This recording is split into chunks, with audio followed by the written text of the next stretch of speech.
Hey guys, what's going on? Lucky here. Happy Memorial Day. Today is Monday. It's a holiday, so I usually like to work on my own cars on weekends and holidays. I just made that one up right now.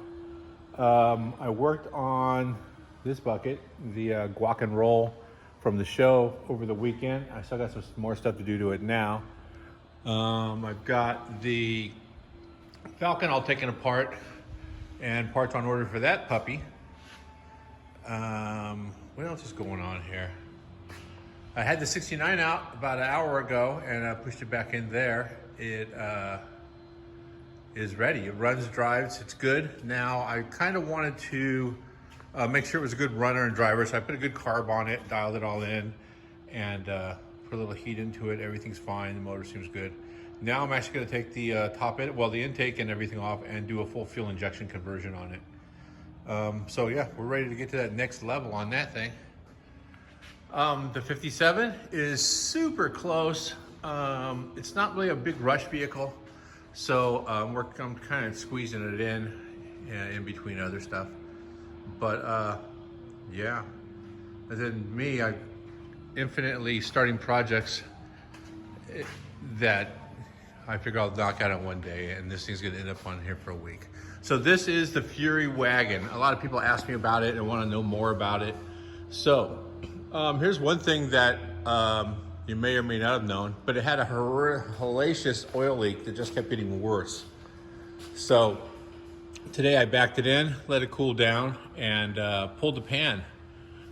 Pulling the pan on these is actually not very difficult. You don't gotta raise the motor.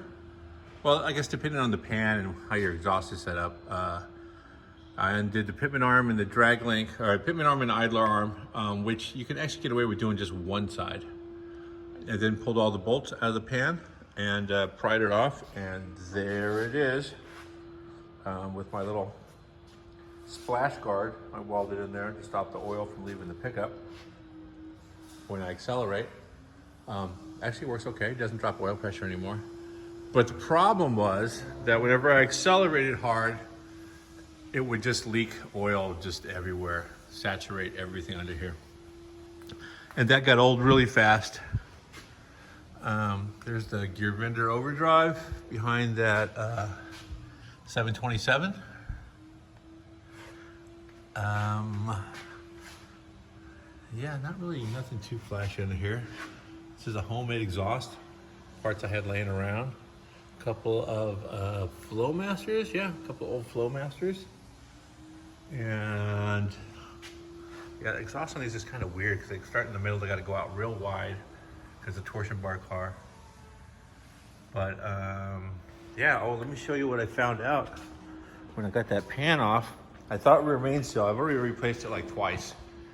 And this time I took the time to clean everything up just to see what was up, and it ends up that this is called a rear main seal retainer. It looks okay. I cleaned it up. It was a very clean wire brush. And it ends up that maybe somebody had clearance these things on either side to get around the crank or something. I don't know. And honestly, they're probably not causing them to leak. I don't see the crack going all the way in. But I found out they make a nice billet one online, so I went ahead and ordered that. And that should solve those issues. This thing has been glued in numerous times and it just never lasts. I'm just tired of doing this. So I've got a new one coming right now. So this thing will be up here for a week. Stuff should be here by Friday. And then we'll put it back together. Yeah, should be all right. Can't wait to start driving this thing again. It's got air conditioning. It's got the 512 stroker in it. Disc brake conversion in the front. One thing I still need to do is take the booster off and put a real brake booster on. The brake boosters on these cars are notorious for just being crap. So, yeah. Yeah, that's it. Wash it with Ajax and start driving it. Yeah, I think that's about it. That's about all that's going on.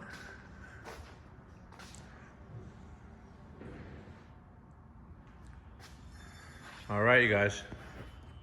Thanks for checking it out. Be sure and subscribe, follow, leave a comment, tell a friend, and turn on the alerts so you know when I do these. Happy Memorial Day. See you guys later. Stay safe.